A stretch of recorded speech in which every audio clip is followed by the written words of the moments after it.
andika maisha ya watu wa siku za mwisho katika nyakati za mwisho. Halo.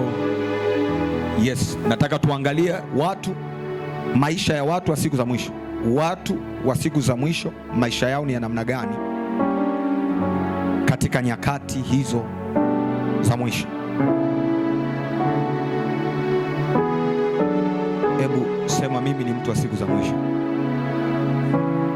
Halo, sema, mimi ni mtu wa siku za mwisho. Unaposikia kwamba siku za mwisho, unafikiria kwamba kuna watu wengine zaidi ya wewe? Halo, wewe ndio mtu wa siku. Na siku za mwisho zilihubiriwa tangia walipoanza kuhubiri habari za ufalme. Yohana akasema, tubuni mkabatizwe kwa maana ufalme wa Mungu umekaribia. Kwa hiyo tangia Yesu Kristo alipoanza kazi yake alikuwa anahubiri injili ya siku za mwisho, na ndio maana unaona kina Petro anaongea juu ya habari za siku za mwisho. Siku za mwisho hazijaanza jana. Bwana Yesu asifiwe. Siku za mwisho hazijaanza kipindi wewe unazaliwa ama unapata. Zilianza tangia ufalme unahubiriwa wa Mungu unahubiriwa, na hata leo tupo kwenye hizo siku za mwisho. Lakini sasa mimi na wewe ndio hao watu wa siku za mwisho, na nyakati zilizotabiriwa ambazo Bwana Yesu alikuwa anawaambia watu kwa habari ya nyakati za siku za mwisho. Hizo nyakati alizoziongea Yesu Kristo ndizo tunazoziishi mimi na wewe. Wakati kina Petro anahubiri kwa habari za siku za mwisho, watu wengi walikuwa wanajua, kwa sababu Biblia anasema siku katika kitabu cha Yoeli, Petro anakoti kwenye ile Matendo ya Mitume, anasema nitamimina roho yangu juu ya wote wenye mwili. Walikuwa wanajua hizo ndo siku za mwisho. Kuanzia hii Roho Mtakatifu aliposhuka, wakaona kwamba haya yaliyonenwa na nabii Yoeli sasa yanatimia. Lakini angalia ile miaka mingi, mpaka leo tupo mwaka wa 2000, kwa sababu toka Yesu kuzaliwa mpaka leo ni mwaka wa ngapi? Mwaka wa 2026 tangia Yesu amezaliwa. Ukisione tu mwaka unasema 2026, mwisho wa mwaka, unaelewa hizo siku zinavyoenda kinatokea nini? Unaelewa unakaribia wapi? Watu wanawaza tu ndio unakaribia kufa, kufariki kwenda hela. Sio shida kufa. Halo, kufa sio shida. Siku zinaenda kufikia ule mwisho. Siku za mwisho zimekaribia, ndo hizi. Sisi tumeshazifikia, sio tumezikaribia, tunaziishi. Bwana Yesu asifiwe. Jina la Bwana libarikiwe sana. Maisha ya watu wa siku za mwisho katika nyakati za mwisho. Katika nyakati za mwisho. Biblia katika kitabu cha Danieli sura ya 12 mstari wa kwanza hadi mstari wa 4. Wewe utasoma mistari yote, sura yote ya 12. Unaweza kaanza sura ya 9 ama ya 10. Yes, ukasoma hapo, lakini nataka usome sura ya 12 mstari wa kwanza hadi wa 4 tupate mistari ya kusimamia katika somo letu. Danieli sura ya 10 mstari wa kwanza hadi wa 4, Biblia inasema, wakati huo Mikaeli atasimama, jemadari mkuu asimamaye upande wa wana wa watu wako. Yes. Na kutakuwa na wakati wa taabu, mfano wake haukuwapo tangu lilipoanza kuwapo taifa hata wakati huo huo. Nenda sikiliza hayo maneno vizuri yanaposomwa. Bwana asifiwe. Na wakati huo watu wako wataokolewa. Na wakati huo watu wako wataokolewa. Kila mmoja atakayeonekana ameandikwa katika kitabu kile. Sikiliza, anasema kila mmoja atakayeonekana ameandikwa katika kitabu kile. Tena wengi wa hao walalao katika mavumbi ya nchi wataamka. Tena wengi wa hao walalao katika mavumbi ya nchi wataamka. Wengine wapate uzima wa milele. Wengine wapate uzima wa milele. Wengine aibu na kudharauliwa milele. Anasema wengine aibu na kudharauliwa milele. Na walio na hekima watang'aa kama mwangaza wa anga. Lakini Anasema walio na hekima watang'aa kama miangaza ya anga, na hao waongozao wengi kutenda haki watang'aa kama nyota milele na milele. Waongozao wengi katika kutenda haki watang'aa kama nyota milele na milele. Lakini wewe Danieli, yafunge maneno haya, ukakitie muhuri kitabu, hata wakati wa mwisho. Wengi wataenda mbio huko na huko, na maarifa yataongezeka. Baba Mungu, ninakushukuru kwa ajili ya neno hili. Mungu wa mbinguni, ninaomba ukaponye akili zetu, ukaponye fahamu zetu, ukatupe utulivu katika kulisikia neno lako. Roho Mtakatifu ukatufundishe, ukitufunulia maandiko sawa sawa na Mungu ulivyokusudia, ili kila moja kaishi katika kutambua majira na nyakati, kila moja kaishi katika kusudi la kuwepo kwake duniani, katika kutimiza kusudi lako. Mungu, ninasema asante kwa maana unaenda kusema nasi katika jina la Yesu wa Nazareti aliye hai. Amen. Bwana Yesu asifiwe. Tunasoma maandiko. Biblia inatuambia katika kitabu cha Danieli sura ile ya 12 mstari wa kwanza hadi mstari wa 4. Haya alikuwa ni majibu katika maono ya Danieli. Bwana Yesu asifiwe. Haleluya. Mungu alikuwa anamjibu Danieli kwa habari ya siku za mwisho. Anapoongea kwa habari ya siku za mwisho, Biblia inatuambia Danieli anaambiwa katika nyakati hizo za siku za mwisho kwamba zitakuwa ni nyakati za taabu, zitakuwa ni nyakati za kutisha. Na Biblia ama wana theolojia wanataja kama, wanaita kipindi cha ziki kuu. Hapa Danieli alikuwa anaambiwa kwa habari ya watu wake. Anaposema wakati huo watu wako, anamaanisha Israeli. Bwana Yesu asifiwe sana. Anasema wakati huo Mikaeli atasimama, jemadari mkuu asimamaye upande wa wana wa watu wako, ina maana watu wa Israeli. Anasema na kutakuwa na wakati wa taabu, mfano wake haukuwapo tangu lilipoanza kuwapo taifa hata wakati huo, na wakati huo watu wako wataokolewa, kila moja atakayeonekana ameandikwa katika kitabu kile. Watakaookolewa katika nyakati hizo ngumu ni wale ambao wataandikwa katika kitabu kile. Wahao walalao katika mavumbi ya nchi wataamka. Jambo la pili analiongelea katika kipindi hicho cha dhiki kuu ama cha siku za mwisho, anasema wengi walalao katika mavumbi ya nchi wataamka, wengine wapate uzima wa milele. Yani wataamka kwa ajili ya vitu viwili. Jambo la kwanza, wataamka kwa ajili ya kupata uzima wa milele, ama watafufuka kwa lugha nyingine ili wapate uzima wa milele. Lakini wengine anasema wapate aibu na kudharauliwa milele. Hapa tunaona kuna mshahara ya aina mbili tofauti kati ya watu wa aina mbili tofauti. Kuna ambao watapata uzima wa milele, lakini kuna ambao watapata aibu na kudharauliwa milele. Anasema na hao, anasema na walio na hekima watang'aa katika mwangaza wa anga. Hao wenye uzima wa milele watakuwa wamegawanyika pia. Hao watakaopata uzima wa milele ni wale ambao wataonekana wameandikwa katika kitabu cha uzima, lakini watu hawa watapishana ujira wao. Kuna ambao katikati ya ujira wao watang'aa. Biblia inasema kama mwangaza, wenye hekima watang'aa kama mwangaza wa anga, na hao waongozao wengi katika haki, kutenda haki, watang'aa kama nyota milele na milele. Biblia inatuambia, na tunaposoma maandiko tunaona kwamba kumbe mwanadamu aliumbwa kwa ajili ya kuishi maisha milele, sio kuishi alafu kukawa na mwisho ambao mwanadamu atapotea tu. Watu wengi wanadhania akisha kufa, unajua ile mtu akiteseka sana, kuna ujinga katikati ya wanadamu.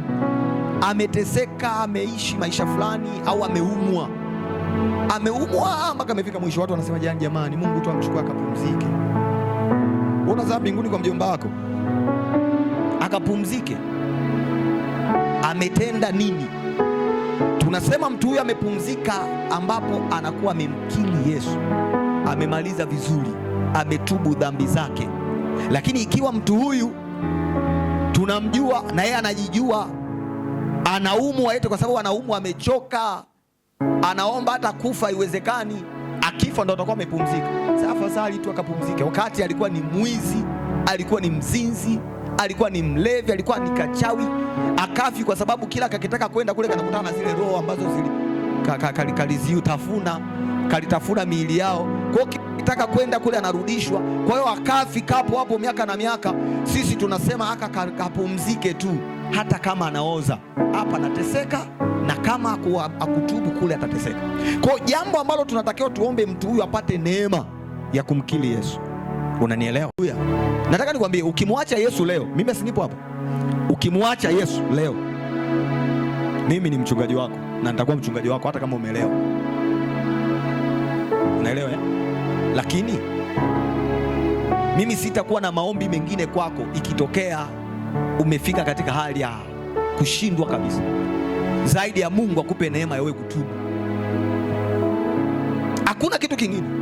Maisha yangu mimi, unaponiona nikipatwa na chochote, hakuna namna yoyote ambayo mimi nitamuita Bwana isipokuwa kutubu. Yaani nikiwa katika hali yoyote, jambo la kwanza ambalo ninalililia ni kutubu. Paulo anasema kwa habari najitaabisha na vihesabu vyote kuwa kama mavi kwa uzuri wa kumpata Kristo, na katika haya yote ili kuifikia kiama ya wafu. Unaangalia ule mwisho wako utakuwaje? Ndio upo kanisani, umeokoka, unaruka, unapiga stepu, mwisho wako utakuwaje? Danieli anaambiwa kwa habari ya siku za mwisho kwamba katika siku za mwisho kutakuwa na mishahara na kila mtu atalipwa sawasawa na matendo yake. Lakini anasema katika hizo siku za mwisho kutakuwa na maarifa. Biblia inasema kuna dalili anazionyesha katika mstari wa 4, anasema lakini wewe Danieli, afunge maneno haya ukakitie muhuri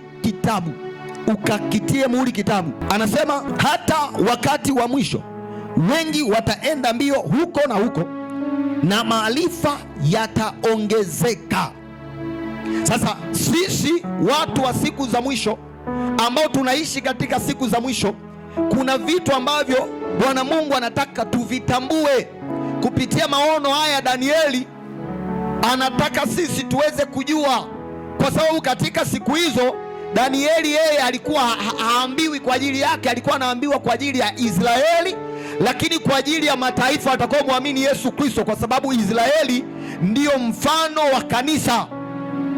Mungu anapoongea na kanisa, siongelei taifa la Tanzania ama taifa la Kenya, Uganda, Afrika ama siongelei dola, anaongelea wokovu. Bwana Yesu asifiwe sana. Sisi kama kanisa, ili tuweze kujua nyakati za siku za mwisho, Israeli amewekwa kama mfano wa sisi kujifunza. Kisoma katika kitabu cha Mathayo anasema kwa mtini jifunzeni. Bwana Yesu asifiwe sana. Haleluya. Kwa mtini jifunzeni, ili uweze kujua kwamba nyakati ulizopo zimekwisha. Utawaona watu wa namna hii. Biblia inasema pia hata katika kitabu cha Timotheo kwamba watu watakuwa wasiowapenda wazazi wao, wasiowaheshimu, upendo utapoa, watu wataishi wanavyojisikia, watu watakuwa watenda mabaya, na waongo na wenyewe watasema uongo, watadanganywa na kudanganyika. Afu lao litakuwa limeisha. Nikamwambia hata upindishe maneno, huo moto utakutana nao tu na utaungua milele. Waga sinaga kustahimili mtu kama huyo, hata kama yuko Facebook. Ukipita huko kukutana comment yangu imekuwa nyekundu hivi, usishangae. Siwavumiliage hao watu, siwavumiliage kabisa. Anafundisha watu matango poli. Ukiangalia kwenye comment pale, na kuna watu wamesema kweli, umesema sahihi kabisa. Wale ambao wanapenda dhambi afu wanatamani wafarijiwe kwamba ukitenda dhambi utaenda utaungua itaisha. Nikwambia ingekuwa hivyo ingekuwa rahisi sana. na watu wasingepambana hata kwenda huko mbinguni kufanya nini? Kama kiboko ya wachawi anasema mbinguni ende nikafanya nini? Lakini kuna watu walikuwa wanamsikiliza huko kwenye content zake. Uongo ampo, wengine mliwaitoa hadi sadaka ya mkini kwa kiboko ya wachawi. Alafu leo ulikuwa unaona anapiga point, yani huyo ndo anahubiri kuliko hata mchungaji Nehemia. Anahubiri kwa kweli. Au IPM, saizi IPM wanawaambiaje? Kuna watu walikuwa wanamsikiliza IPM na wanazionaga hadi status zenu. Unaweka sema nabii wa Bwana anafundisha vitu vizuri sana huyu. Leo anawaambia hakunaga mwisho, mnadanganyika. Anasema mwisho ni kuishiwa hela. Changanyeni huyo mbao watu mnama hivi, naangalia watu au kwa sababu yupo mbele ya kamera na kuna anaonekana na mwili na mnene, afu wewe una maisha magumu, anatembelea gari. Sasa huyu atakuwa anaongea ukweli, mbona amenizidi kuwa na fedha, kuwa na maarifa ya kidunia, hivyo havina maana kwamba unamjua Mungu. Biblia inataja juu ya watu wa siku za mwisho, anaeleza sifa. Sisi tunaoishi katika siku za mwisho, kuna mambo ambayo anataka tuyajue. Bwana Yesu asifiwe, haleluya. Hapa Danieli anatabiri juu ya wakati wa dhiki kwa Israeli, wakati ambao dunia itawageuka Israeli yote, marafiki na wote walio upande wao watawasaliti, wakati ambao Israeli watapita katika dhiki nyingi. Danieli haya maono anayaongea kwa habari ya dhiki kuu, kwa habari ya siku za mwisho. Na hizo siku za mwisho, hiyo dhiki kuu ambayo Danieli anaambiwa sio leo na sio kwa ajili ya kanisa, hiyo ni kwa ajili ya Israeli, kwa sababu kipindi hicho kanisa litakuwa limenyakuliwa. Kuna mtu ananielewa? Halo? Lakini msaada wa Mungu ama neema ya Mungu itabaki katika taifa la Israeli tu. Na wakati huo ni wakati ambao wataliona chukizo la uharibifu. Ukisoma hapo mbele utaelewa. Anasema kwamba mpinga Kristo ambaye wote watamkubali hadi Israeli, baada ya kanisa kunyakuliwa, atatawala, atamiliki na atafanya ishara. Na hao unaona manabii wa uongo leo wanawaambia hamna mwisho, watatenda ishara nyingi. Kuna watu hapo wakiona miujiza wanazania ndio Mungu yupo hapo. Nisikilize, miujiza, Biblia inasema kwamba watatenda maajabu mengi. Unaelewa kwamba mpinga Kristo na manatenda. Halo? Kwa kama unaangalia ishara za miujiza utamjua Mungu.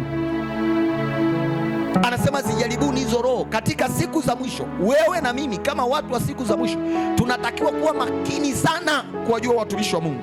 Usipokuwa makini hutajua nani ni mtumishi wa Mungu, hutaelewa. Kwa sababu gani? Kwa sababu yanayoonekana machoni yanaonekana ni mazuri na ya kupendeza, lakini kimsingi na kiukweli hakuna hata moja lenye kumpendeza Mungu. Na ndio maana unakuta mifumo ya maisha imebadilishwa. Watu hawapendi kukemewa dhambi, watu wanapenda kuambiwa pokea, ubarikiwe. Unabarikiwa nini? Kwenye dhambi hakuna baraka, hiyo ni laana. Hata ukipewa ulimwengu wote umkose Mungu, vitakusaidia nini? Ukipewa dunia yote ukamkosa Yesu, itakufaa nini? Kwa sababu Biblia inatuonyesha kwamba kuna njia mbili tu za wale ambao wataonekana wameandikwa katika kitabu cha uzima, na wale ambao hawakuonekana wameandikwa katika kitabu cha uzima. Wale ambao wameonekana wameandikwa katika kitabu cha uzima, wao wataenda kuurithi uzima wa milele. Lakini wale ambao hawakuonekana wameandikwa katika kitabu cha uzima, hao wataenda kupata aibu na kudharauliwa milele katika lile ziwa liwakalo moto. Sijajua kama unanielewa. Haleluya, haleluya. Mathayo sura 24 mstari wa 15. Taruka utasoma mstari wa 21. Lakini pia Ufunuo wa Yohana sura 6 mstari wa 17. Mathayo sura ya 14. Sura 24. Sura ya 24. Mathayo 24:15. 24:15 Biblia inasema, amen. Basi hapo mtakapoliona chukizo la uharibifu. Anasema basi hapo mtakapoliona chukizo la uharibifu. Haya ni maneno ya Bwana Yesu anawaambia wana wa Israeli. Bwana Yesu asifiwe sana. Wana wa Israeli, wanafunzi walimwambia mwisho utakuwaje? na habari ya kuja kwako tunataka tujue. Kwa hiyo akawa anawaambia dalili. Bwana Yesu asifiwe sana. Haleluya. Naomba uanze mstari wa 7. Hii utasoma sura yote ya 24. Alafu utaangalia upo katika siku gani na yale yanayoendelea katika dunia. Kuanzia mstari wa 7 naomba usome hapo. Biblia inasema kwa maana taifa litaondoka kupigana na taifa. Anasema taifa litaondoka kupigana na taifa, na ufalme kupigana na ufalme, na ufalme kupigana na ufalme. Kutakuwa na njaa, kutakuwa na njaa, na matetemeko ya nchi mahali mahali, na matetemeko ya nchi mahali mahali. Hayo yote ndiyo mwanzo wa utungu. Anasema huo utakuwa ni mwanzo tu wa uchungu. Sikiliza, taifa litaondoka kupigana na taifa, na ufalme kupigana na falme. Kutakuwa na njaa na matetemeko ya nchi mahali mahali. Anasema hayo yote yatakuwa ni mwanzo wa utungu, mwanzo wa utungu. Kumbuka haya maneno ama huu nabii anaambiwa Israeli muamini Yesu Kristo. Tunaangalia hali ilivyo kwa kumtazama Israeli. Bwana Yesu asifiwe sana. Haleluya. Ndio wakati huo watawasaliti ninyi mpate dhiki. Ndio. Nao watawaua. Nanyi mtakuwa watu wa kuchukiwa na mataifa yote kwa ajili ya jina langu. Ndio. Ndipo wengi watakapojikwaa. Nao watasalitiana. Na kuchukiana. Na manabii wengi wa uongo watatokea.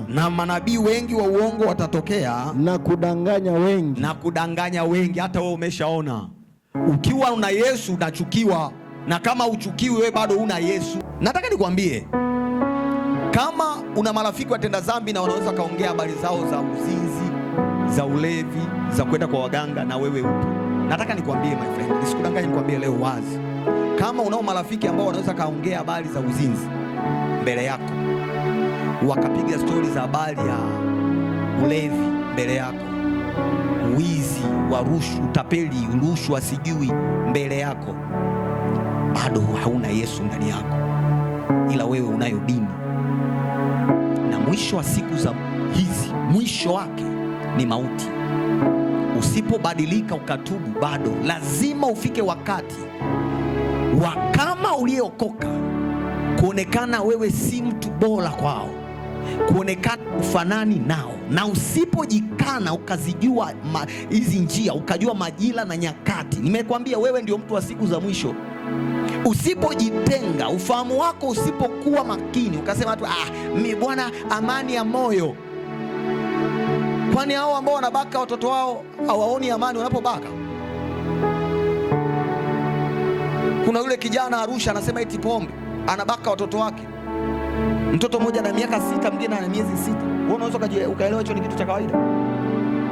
Ndio watu hawa sisi. Jana amerushwa, jana juzi wanarusha mtandaoni, wananchi wamempiga vibaya, nikasema huyo wamempiga tena, yani bado hatajapiga. Ile ni roho, ni lipepo, lakini anaona amani.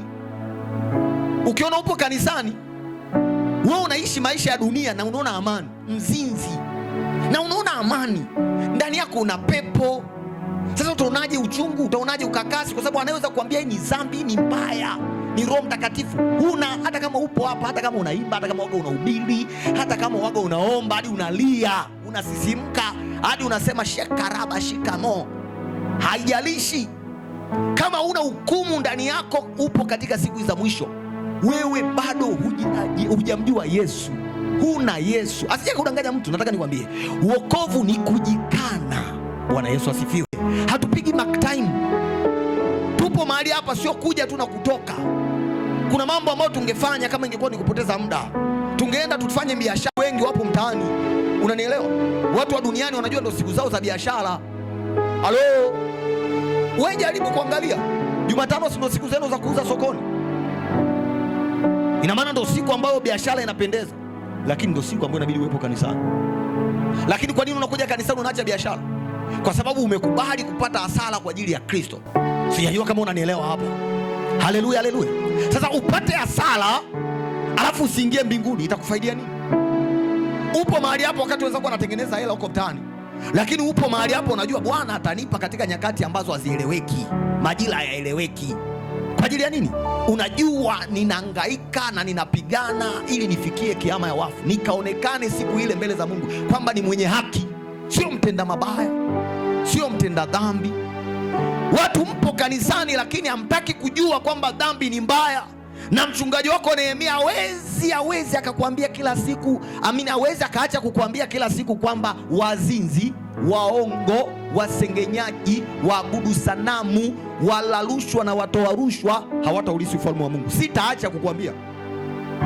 Hakuna mzinzi mwenye mbingu. Halo, nisikilize vizuri, tupo katika siku za mwisho, wakati usiozani Yesu anakuja kulichukua kanisa. Anasema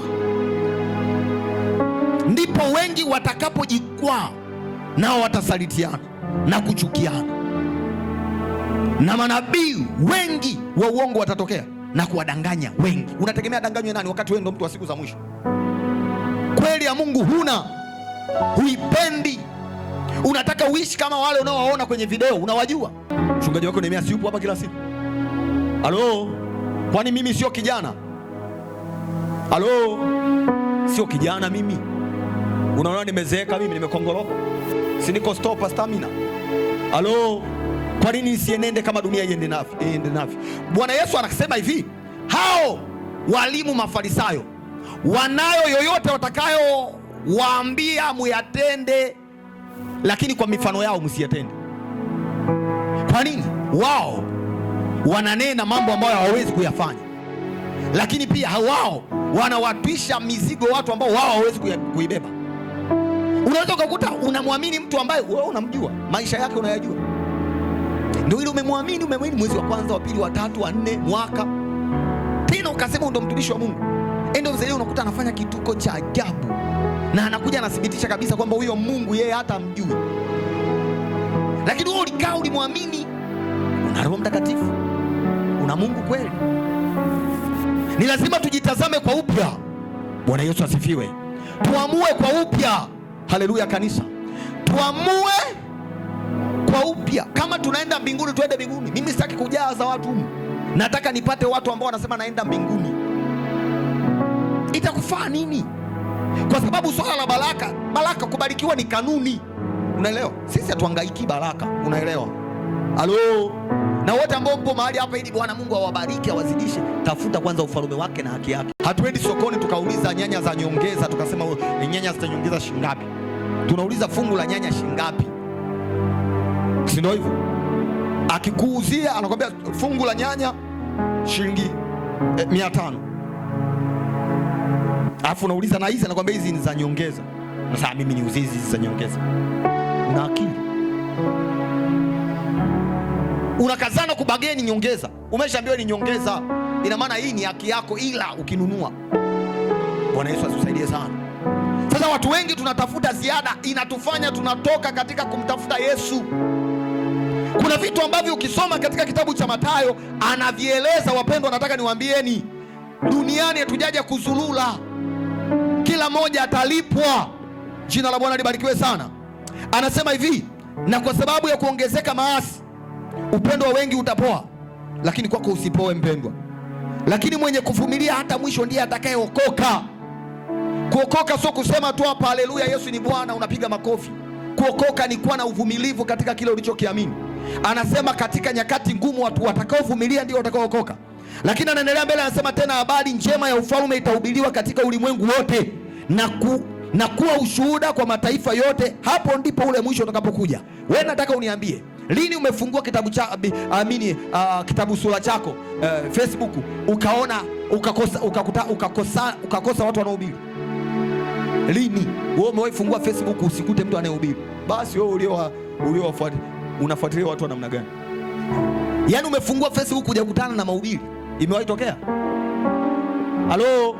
Na hao wanaohubiri unakuta wanahubiri mitaani. Leo hata ukiingia kwenye gari watu wanahubiri. Habari za ufalme zinahubiriwa hata na matapeli. Wanahubiri Yesu anaokoa. Unataka ishara gani ya kujua kwamba upo katika siku za mwisho?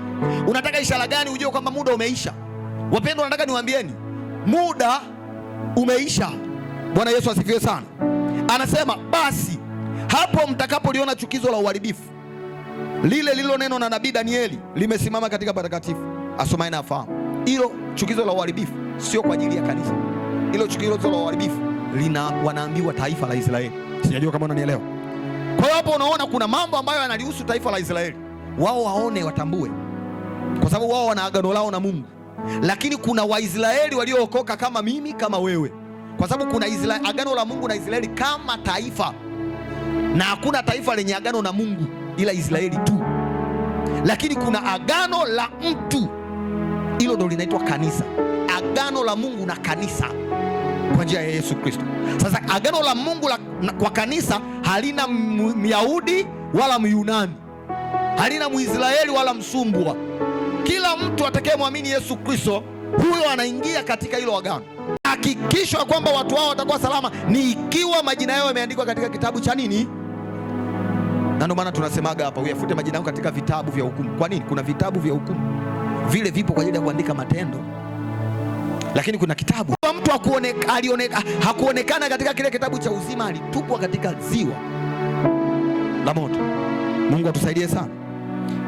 Anasema katika mstari wa 21, kwa kuwa wakati huo kutakuwa hapo dhiki kubwa ambayo haijatokea namna yake tangu mwanzo wa ulimwengu hata sasa, wala halitakuwapo kamwe. Anasema na kama siku hizo zisingalifupizwa, asingeokoka mtu yeyote, lakini kwa ajili ya wateule zitafupizwa siku hizo. Haya yanawahusu Israeli kwa sababu kanisa litakuwa limeshanyakuliwa. Leo hii unaona mataifa yanapigana. Danieli akasema siku za mwisho maarifa yataongezeka. Zamani hizo anaongea Danieli, watu walikuwa wanapigana kwa nyengo, mapanga, mishale, mikuki, mawe. Danieli anaona hayo maono, walikuwa kwenye teknolojia ya kutumia mishale kupigana, lakini anasema maarifa katika siku hizo yataongezeka. Anaendelea mbele, Ufunuo Yohana sura 6 mstari wa 17, naomba nisome. Yohana sura 6 mstari wa 17, Biblia inasema kwa maana siku iliyo kuu ya hasira yao imekuja. Naye ni nani awezaye kusimama? Bwana Yesu asifiwe. Ni nani awezaye kusimama katika siku kuu ya ghadhabu ya hasira ya Mungu? Hayupo mtu atakayeweza kusimama katika ile siku. Hautajitetea kwa lugha yoyote. Nyakati za sisi kujitetea mbele za Mungu ni hizi leo. Kusalenda kwa Mungu. Bwana Yesu asifiwe sana. Haleluya. Kama Mungu aliwahukumu watu wake Israeli alio na agano nao kwa jinsi ya mwili, sisi tunalo la kujifunza kwao. Bwana Yesu asifiwe. Haleluya. Haleluya. Warumi sura 11 mstari wa 17 na 24. Unayeandika andika hivi: Israeli kama mfano wa kanisa la sasa, tunapaswa kujifunza kwao na kuishi katika utakatifu na kumpendeza Mungu, tukijichunguza na kujiepusha na uovu kwa hofu na kutetemeka. Kwa sababu kama Mungu aliwahukumu Israeli ambao wana agano lao nao la mwili, vipi mimi na wewe? Warumi kama umefika naomba unisomee 17:24. Biblia inasema iwapo matawi mengine yamekatwa, lakini iwapo matawi mengine yamekatwa, na wewe mzeituni mwitu ulipandikizwa kati yao. Mzeituni mwitu ulipandikizwa kati yao. Matawi yalikatwa. Anapoongelea matawi anaongelea taifa la Israeli, watu wale ndani ya Israeli, kwa sababu shina ni Daudi. Bwana sifiwe. Amen. Okay, nimesema hivi, Israeli kama mfano wa kanisa la sasa, tunapaswa kujifunza kwao, yani sisi tunapaswa kujifunza kwao na kuishi katika utakatifu na kumpendeza Mungu. Sisi tunapaswa kujifunza kwa Israeli na kuishi katika utakatifu na kumpendeza Mungu, tukijichunguza na kujiepusha na uovu kwa hofu na kutetemeka. Unajua, unapoiangalia dhambi lazima uiogope, na unapogundua umempenda Mungu dhambi lazima utubu kutoka moyoni. Halo, unajua wokovu sio rahisi na mimi nataka nikwambie hivi, unajua siku ya mwisho kuna wale ambao unaamini kwamba huyu ndo akilo, unatamani Mungu niwe kama fulani. Unaweza kaja kukuta siku hiyo hayupo hata huko mbinguni. alafu yule unayemchukulia poa poa ndio ukamkuta. Katika vitu vya ajabu ambavyo tutaenda kuviona siku hiyo, wale ambao tunategemea kuwakuta tusiwakuta, alafu wale tusiwategemea ndio tukawakuta. Yani ni ile tu, yani kuna wakati mtu kiu anajikuta tu imekufa ya kuabudu. Yani huyu mtu hata umwekee sheria. Ngoja nikwambie hivi, unajua mimi kuchukua hii simu hapa kuanza kuchati na mtu saizi ibadani, hata kama wenzangu nimekaa hapa, naogopa. Unanielewa? Lakini kuna watu humu nyinyi mnawajua, anaweza kawa yuko YouTube, mwingine yuko Facebook, hana wasiwasi na yuko wapi na ibada inaendelea. Huyu anaenda mbinguni mbinga. Halo, kwani unataka ujuaje? Ndio watu wa siku za mwisho, hawana hofu, hawaogopi, hawatetemeki, wala hawana mashaka. Hao ndio watu wa siku za mwisho. Kwa hiyo unapoishi katika watu, uelewe kwamba hapa nipo katikati ya watu wa siku za mwisho. Hata mkisema huku afu Roho Mtakatifu akashuka mkalia hadi kamasi wote, ukiangalia sasa, yani wote sisi tunaenda mbinguni. Wewe sema tunaenda mbinguni na mbinga. Nakwambia, kwa sababu kuna watu hata ukasema hawawezi kukuelewa. Kwa sababu gani? Hicho kitu hakijafunuliwa kwao. Ndio maana anasema watu watasalitiana. Unadhani watasalitiana wapi? Ni ndani ya kanisa. Unaelewa? Mtu anaweza katenda dhambi hapa na mchungaji nikasema huyu ninamtenga kwa sababu ametenda dhambi hii inaonekana, lakini ukaja kushangaa kule nje unakutana na mtu anasema mchungaji amemuonea huyu. Unanielewa? Uliyewa rohoni unaangalia, unaogopa, na hili kweli mchungaji ameonea. Kwanza mchungaji anaanzaje kumuonea mtu? Lakini kwa nini watu wana uwezo wa kusema hivyo? Hawana. Nataka niwaambie wapendwa, tupo katika siku za mwisho, na tungejua, nakwambia hata hii siku tunasema kwa ajili ya Bwana Jumapili, usingetamani wewe kwenda kwenu. Utafika wakati ambao utatamani upate hata ule muda ambao waga tunauacha hapa, utatamani. Ndio maana waga nakwambia, ukiona mtu anakuongelesha wakati upo kwenye, nataka nikwambie kumsikia Mungu sio kitu kidogo. Kwa katika utulivu unatakiwa ukae ukimsikiliza Mungu sana. Lakini kuna watu wale wa kawaida, nataka nikwambie, ukiwa wa kawaida hutaona hata wakati wa kuja kwa Yesu, kwa sababu hizi dalili anasema mwenye ufahamu na afahamu. Sio kila mtu atafahamu. Hata hapo anapohubiri kuna mtu anasema mchungaji, mbona anatuchelewesha? Kwa nini? Hafahamu. Ila wewe kama uko hapa, Mungu akupe neema ya kufahamu kwamba Yesu anarudi kulichukua kanisa, na hakuna asiye na haki ambaye ataingia. Anasema wenye matumaini hayo ujitakase katika yeye. Kila mwenye matumaini na kujitakasa kupo kwako wewe. Lakini pia kuna kutakaswa. Anasema mtenda dhambi na azidi kutenda dhambi, wa kudhulumu azidi kudhulumu, na mtakatifu azidi kutakaswa.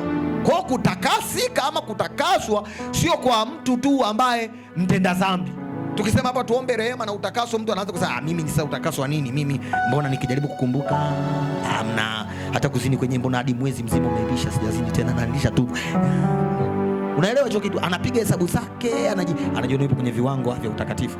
Mtakatifu azidi kutakaswa. Kutakaswa ni kila wakati.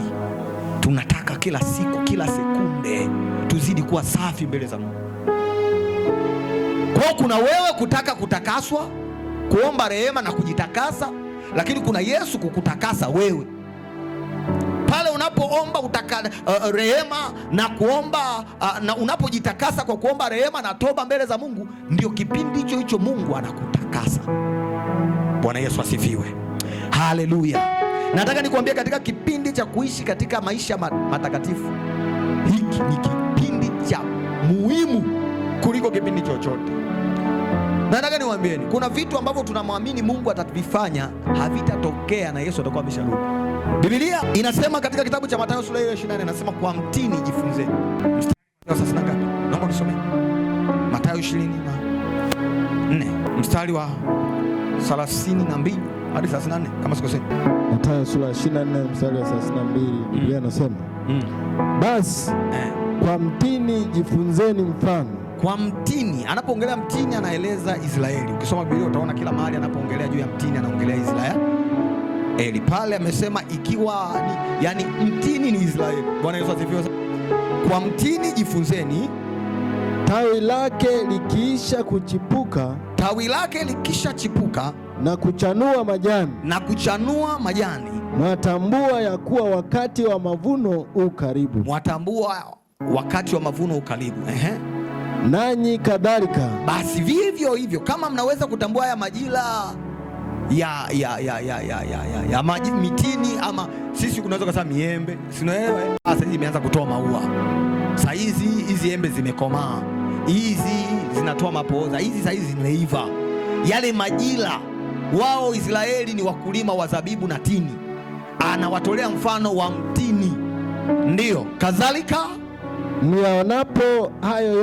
muyaonapo hayo yote, tambueni ya kuwa yu karibu milangoni. Tambueni kuwa yu karibu milangoni. Amini nawaambia, kizazi hiki hakitapita. Bwana Yesu anasema kizazi hiki hakitapita hata hayo yote yatakapotimia. Mbingu na nchi zitapita, lakini maneno yangu hayatapita kamwe. Walakini habari ya siku ile inatosha. Bwana Yesu asifiwe. Haleluya, haleluya. Hapa anataja kwa habari ya nyakati. Kuna siku nilikufundisha habari ya nyakati. Halo, kuna siku nilikufundisha kwa habari ya nyakati za kujiliwa. Hapa anasema kwa mtini jifunzeni. Anapoongea mtini, wasome wa Biblia wanasema mtini anaongelea kwa habari ya taifa la Israeli kupata uhuru. Ndio maana anasema kizazi hiki hakitapita hata haya yatimie.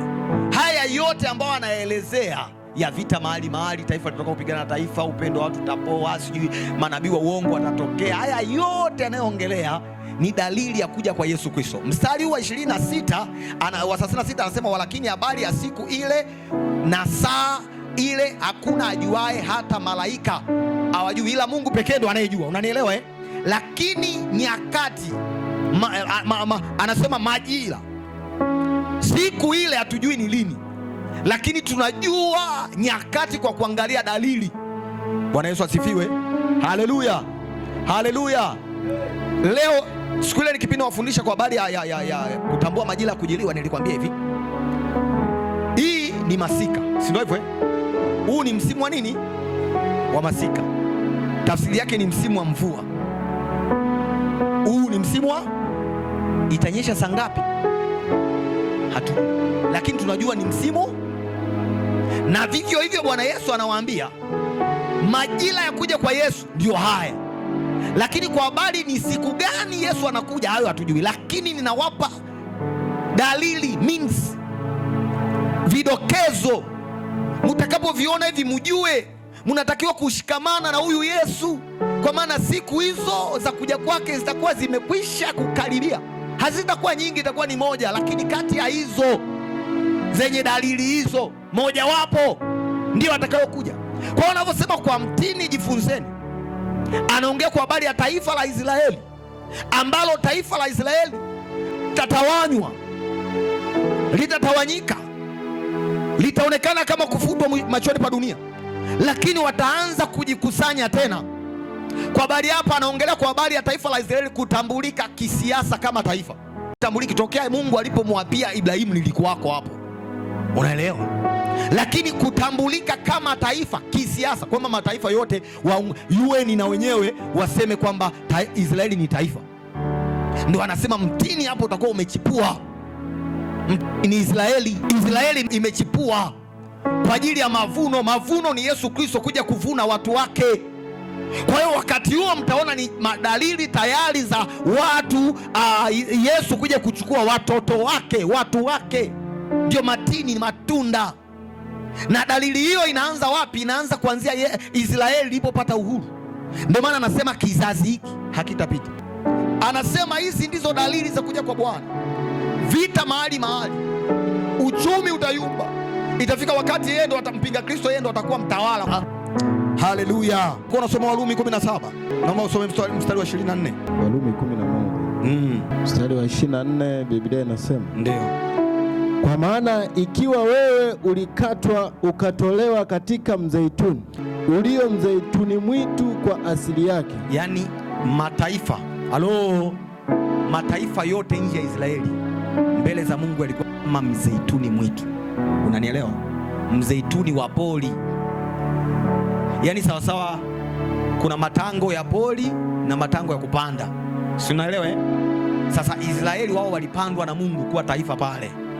Mungu alimtoa Ibrahimu Mesopotamia, Iraki, huko Iraki ya sasa, sio hivyo Uru ya Wakaldayo, akampeleka katika nchi ya Wakanaani, ya Wahivi na Waamori, akawafuta wale, akampanda nani?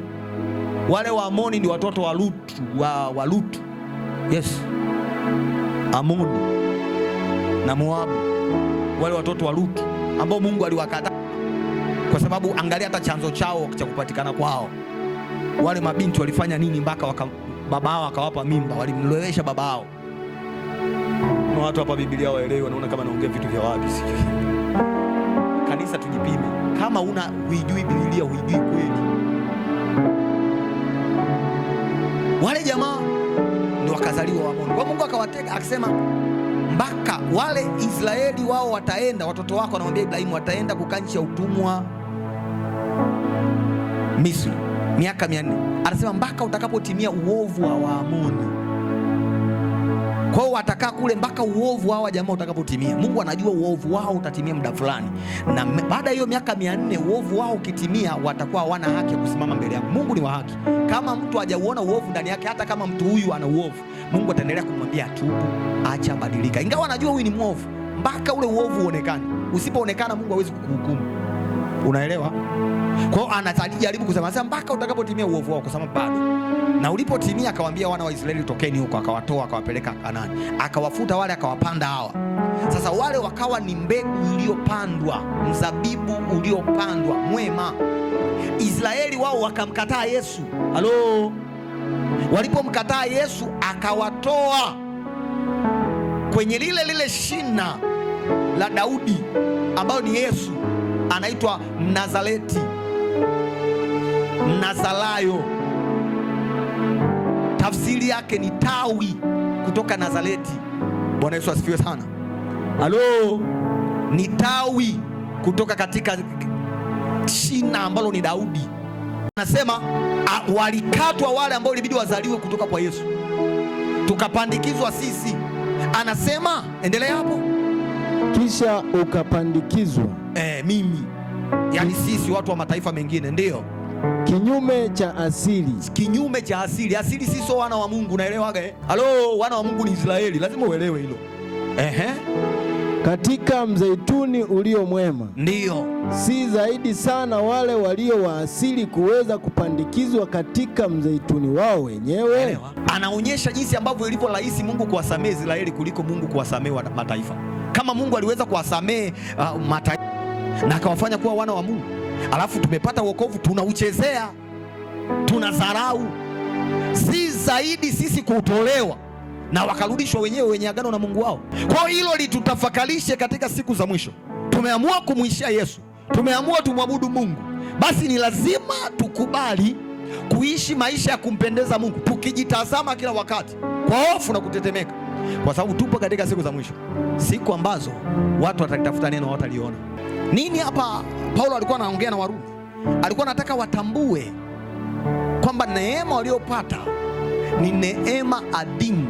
So mimi na wewe, kipindi tunaishi katika siku za mwisho, ni lazima tuthamini wokovu kuliko, Biblia inasema kuliko mlipoanza kuamini. Zaidi sana kwetu sisi kadri tunavyoendelea kumtaka Mungu. Sivyo ilivyo, kadri siku zinavyoendelea watu ndivyo wanavyokinai na kumzoea Yesu. Lakini Bwana anataka kadri tunavyoendelea ndivyo tuzidi kumtafuta Mungu. Mungu atupe neema. Bwana Yesu asifiwe. Anasema siku ya mwisho kuna vitu viwili anavitaja kwa haraka, nimalize hapo. Anaongea juu ya ahadi ya wokovu kwa walioandikwa katika kitabu cha uzima. Tumesoma katika hiyo Danieli.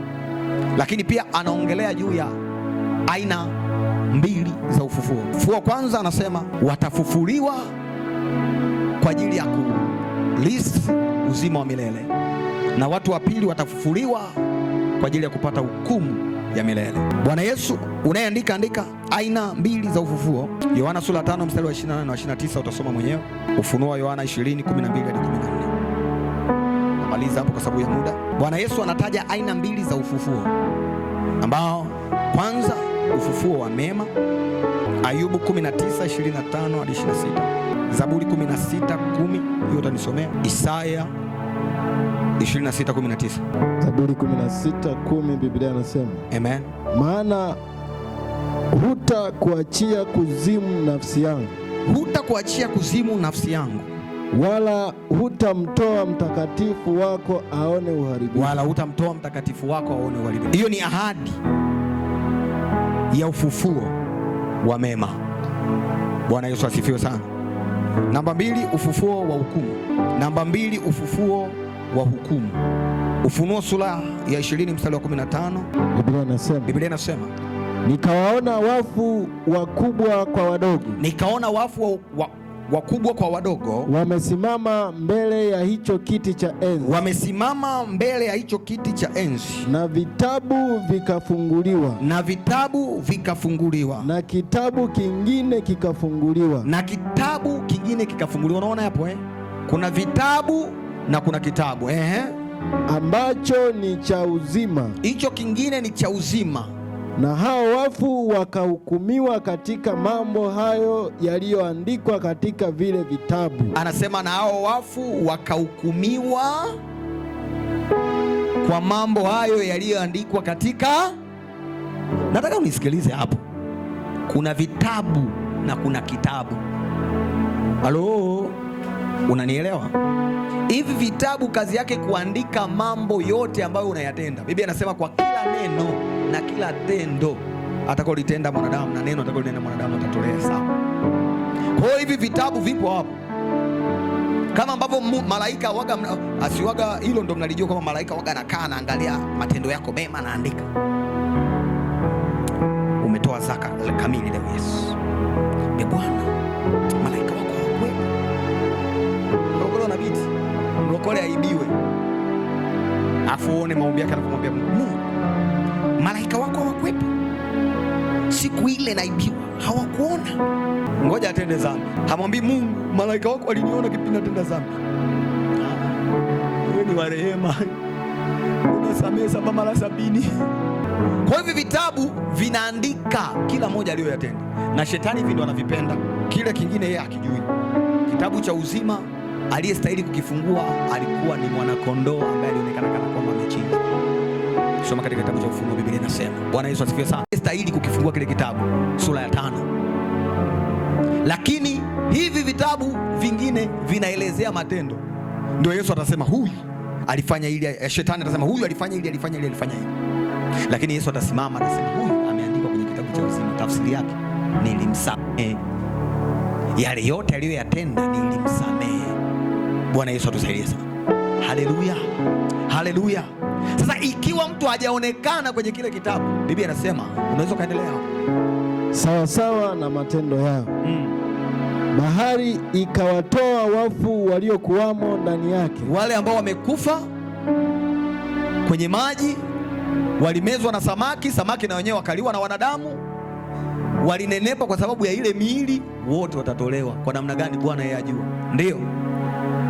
Na mauti na kuzimu zikawatoa wafu waliokuwamo ndani yake. Kuna wale wengine wapo kuzimu, wamemezwa na mauti, hao nao watatolewa. Wakahukumiwa kila mtu kwa kadri ya matendo yake. Wakahukumiwa kila mtu kwa kadri ya matendo yake. Mauti na kuzimu zikatupwa katika lile ziwa la moto. Mauti na kuzimu zikatupwa katika lile ziwa la moto. Hii ndiyo mauti ya pili. Hii ndiyo mauti ya pili. Yaani hilo ziwa la moto. Yaani hilo ziwa la moto. Na iwapo mtu yeyote hakuonekana ameandikwa katika kitabu cha uzima, ndiyo alitupwa katika lile ziwa la moto. Halo. Amen. Bwana Yesu asifiwe. Kwa hiyo kumbe kufa, hii mauti ya kwanza haitishi. Ndio maana Biblia inasema ina thamani maiti ya watakatifu mbele za Mungu. Kwa nini? Amekufa katika Bwana. Huyu hajafa, amelala. Bwana Yesu asifiwe sana. Lakini mauti inayotisha ni kuto kuonekana kwenye kitabu cha uzima. Kufa tutufe, sio shida na wala sio hasara, ila ikiwa haujaandikwa kwenye kitabu cha uzima baada ya ule ufufuo wa mwisho ambao maanake huu ufufuo wa kwanza wa kumlaki Yesu mawinguni, huu sio kwa ajili ya watenda dhambi. Watu waelewage hapo. Halo, huu watafufuliwa kanisa. Ndipo anaposema kwenye ile Wathesalonike Paulo kwamba sisi tulio hai tutawatangulia waliolala mauti. Watakaofufuka pale ni wale ambao wataisikia. Unaelewa eh? Kwa hiyo watakaosikia ni wale ambao wapo katika kitabu cha uzima, wale waliolala katika Kristo watamlaki Bwana mawinguni. Baada ya hapo kutakuwa kuna miaka 1000. Kwa hiyo watu wameenda mbinguni, wamenyakuliwa. Sio kwamba ndio kila kitu kinakuwa kinaisha. Kuna miaka 1000 inaitwa milenia. Watakatifu watakuja kutawala duniani. Tutashuka baada, maana ile ziki kuu itakuwa na miaka 7. Halo, waga na kudokezea. Mungu anipe neema siku moja nikufundishe vizuri.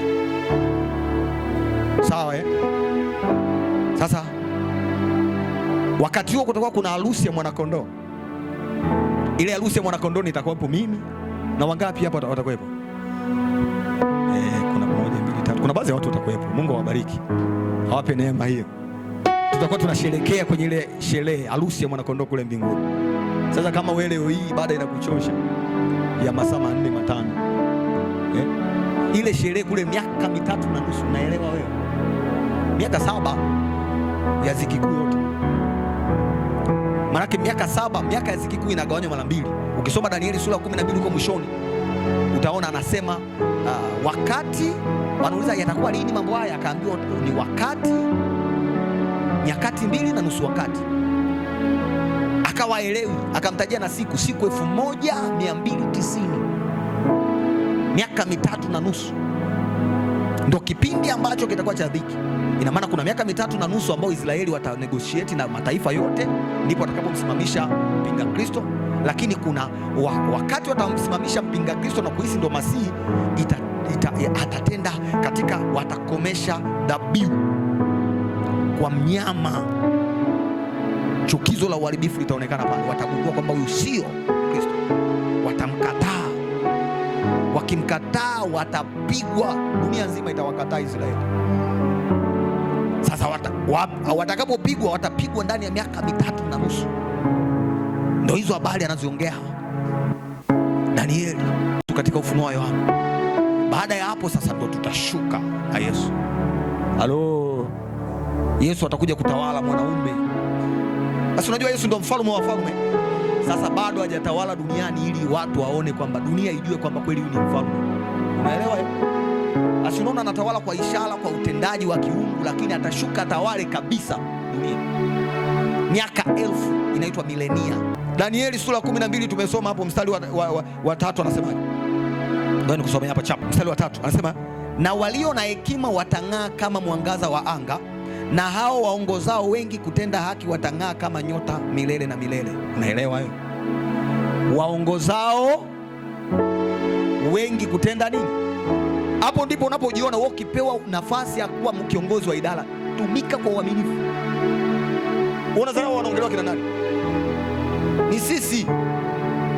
Popote ambapo Mungu amekupa, tumika. Tena angalia haki, simama kwa haki, waongoze watu kutenda mema, mpende Mungu hata kama kuna vitu vya kukatisha tamaa. Mungu amekupa neema kwa sababu kuna watu watakao ng'aa kama mwangaza wa anga au wenye hekima, na kuna watu watakao ng'aa kama nyota.